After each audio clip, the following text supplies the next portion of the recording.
بسم الله الرحمن الرحيم.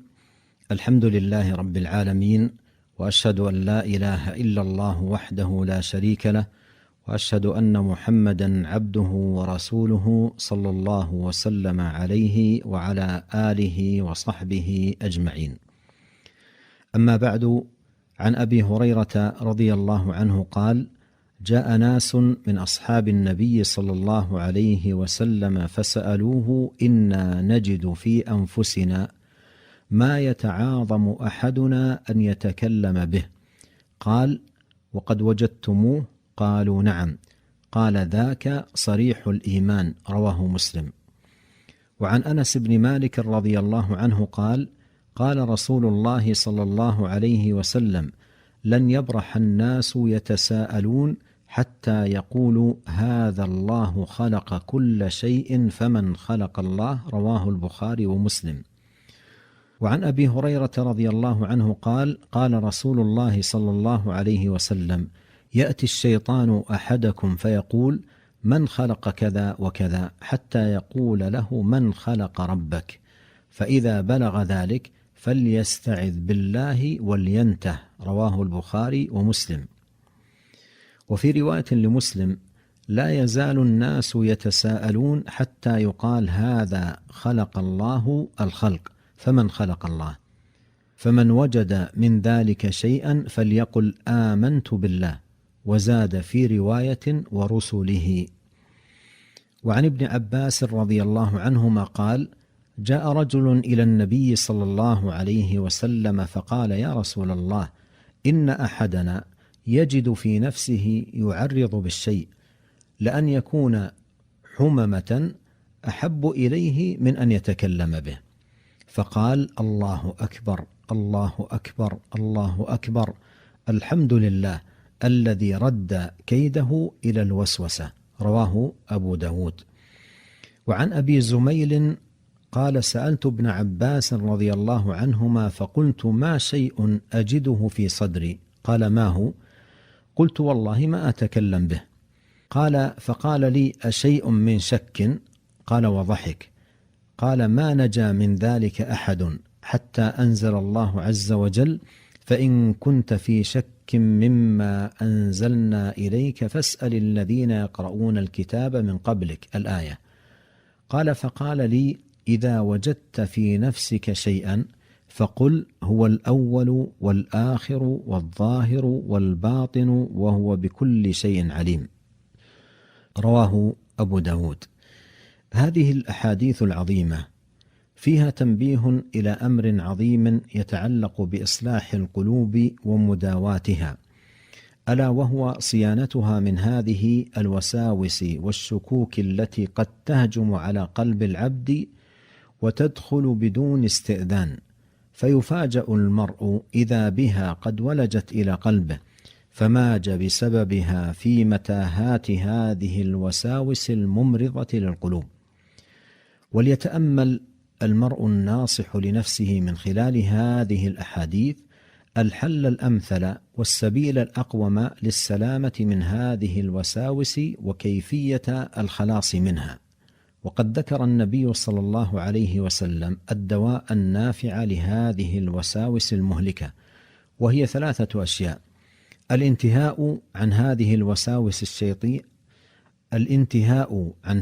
الوساوس الشيطانية وعدم الاسترسال معها، لقوله ولينته، والاستعاذة من شر من ألقاها وشبه بها ليضل بها العباد عن الصراط المستقيم، لقوله فليستعذ بالله، والاعتصام بعصمة الإيمان الصحيح الذي من اعتصم به كان من الآمنين، لقوله فليقل آمنت بالله ورسله.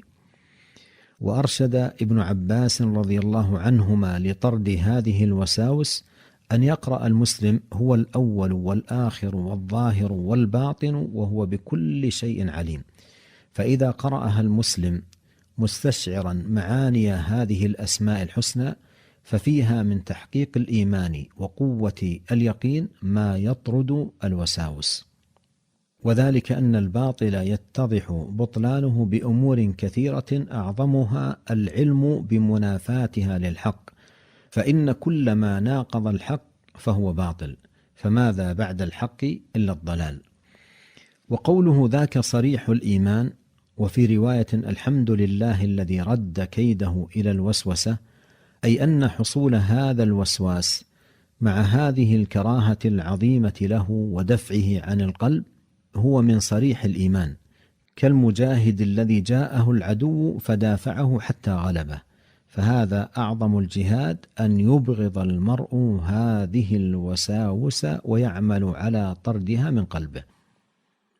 والواجب على العبد أن يحترس من هذه الوساوس ومما تثمره من الأعمال وما يكتسب القلب بعدها من الأحوال، فإن العمل السيء مصدره عن فساد قصد القلب، ثم يعرض للقلب من فساد العمل قسوة فيزداد مرضا على مرضه حتى يموت ويبقى لا حياة فيه ولا نور له، وكل ذلك من انفعاله بوسوسة الشيطان وركونه إلى عدوه الذي لا يفلح إلا من جاهد نفسه على السلامة من وساوسه.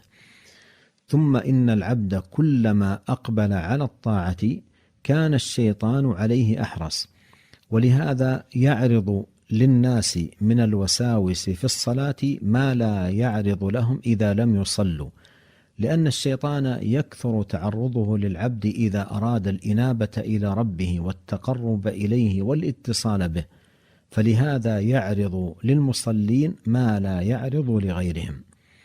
عن أبي العلاء أن عثمان بن أبي العاص رضي الله عنه أتى النبي صلى الله عليه وسلم فقال: يا رسول الله، إن الشيطان قد حال بيني وبين صلاتي وقراءتي يلبسها علي.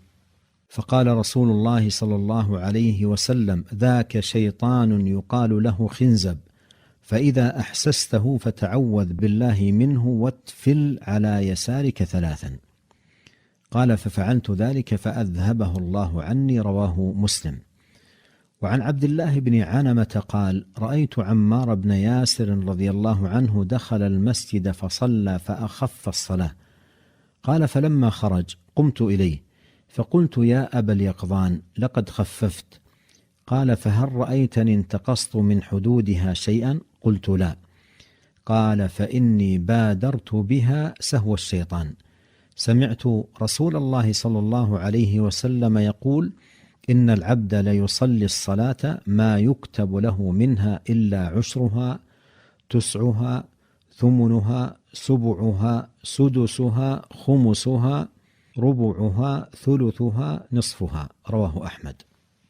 وذلك أن الوسواس كلما قل في الصلاة كان أكمل في ثوابها، وكلما زاد ضاع من صلاة العبد بحسبه، فحاجة العبد إلى دفعه ماسة ليفوز بأجر صلاته، فإنه ليس له من صلاته إلا ما عقل منها، والشيطان لا يريد له تحصيل هذا الخير. والذي يعين العبد على السلامة من هذه الوساوس التي تعرض للمرء في صلاته شيئان: قوة المقتضي وضعف الشاغل. وقد فصل فيهما شيخ الإسلام ابن تيمية رحمه الله تفصيلا نافعا.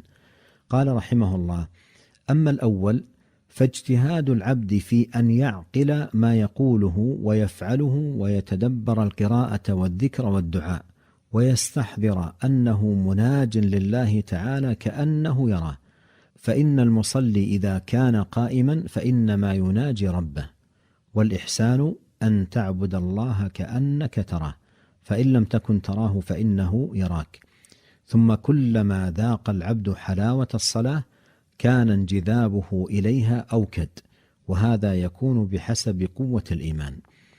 والأسباب المقوية للإيمان كثيرة، ولهذا كان النبي صلى الله عليه وسلم يقول: حبب إلي من دنياكم النساء والطيب وجعلت قرة عيني في الصلاة. وفي حديث آخر أنه قال: أرحنا يا بلال بالصلاة، ولم يقل أرحنا منها.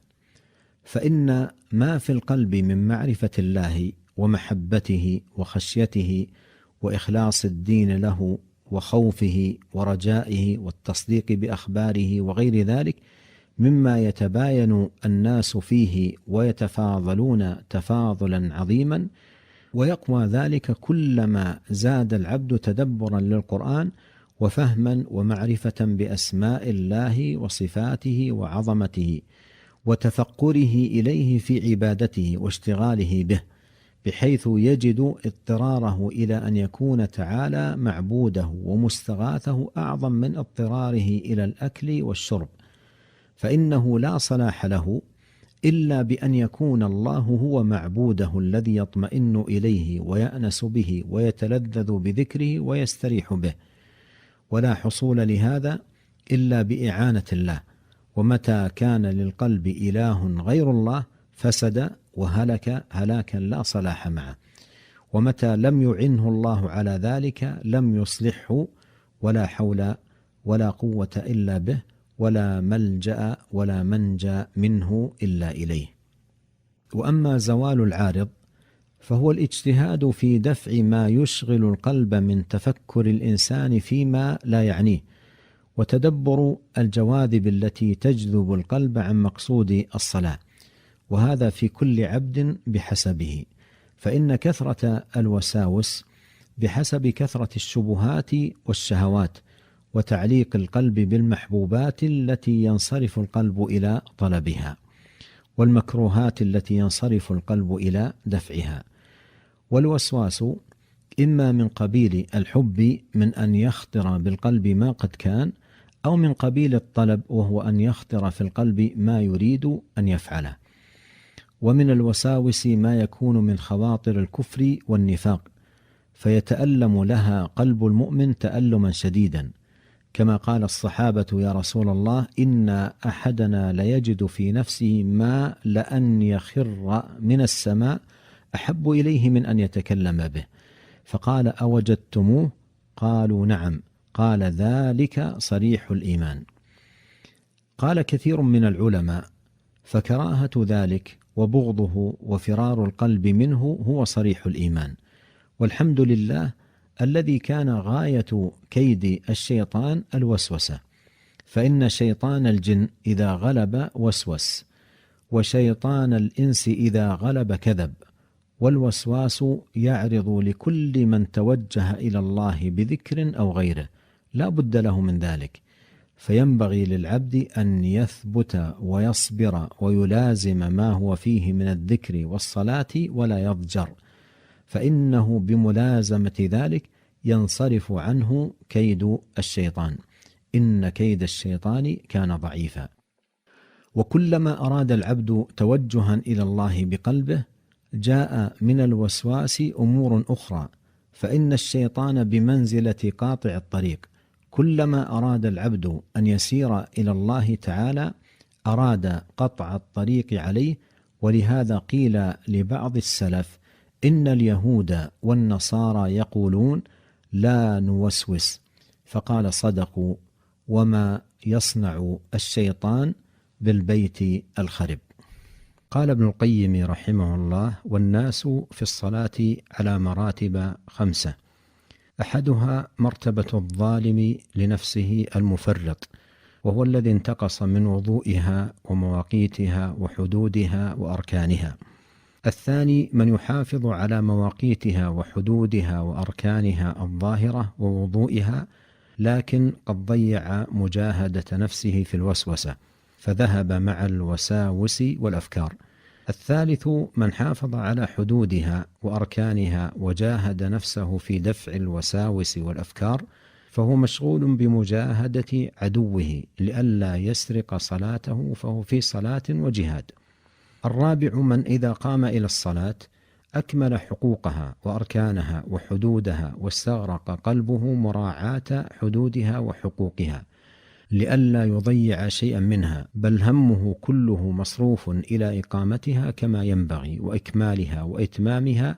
قد استغرق قلبه شأن الصلاة وعبودية ربه تبارك وتعالى فيها. الخامس من إذا قام إلى الصلاة قام إليها كذلك، ولكن مع هذا قد أخذ قلبه ووضعه بين يدي ربه عز وجل، ناظرا بقلبه إليه، مراقبا له، ممتلئا من محبته وعظمته كأنه يراه ويشاهده. وقد اضمحلت تلك الوساوس والخطرات وارتفعت حجبها بينه وبين ربه، فهذا بينه وبين غيره في الصلاة أفضل وأعظم مما بين السماء والأرض، وهذا في صلاته مشغول بربه عز وجل قرير العين به. فالقسم الأول معاقب، والثاني محاسب، والثالث مكفر عنه، والرابع مثاب، والخامس مقرب من ربه، لأن له نصيبا ممن جعلت قرة عينه في الصلاة. فمن قرت عينه بصلاته في الدنيا قرت عينه بقربه من ربه عز وجل في الآخرة. أصلح الله قلوبنا أجمعين وأعاذنا من الشيطان الرجيم، وصلى الله وسلم على عبده ورسوله نبينا محمد وآله وصحبه أجمعين، والسلام عليكم ورحمة الله وبركاته.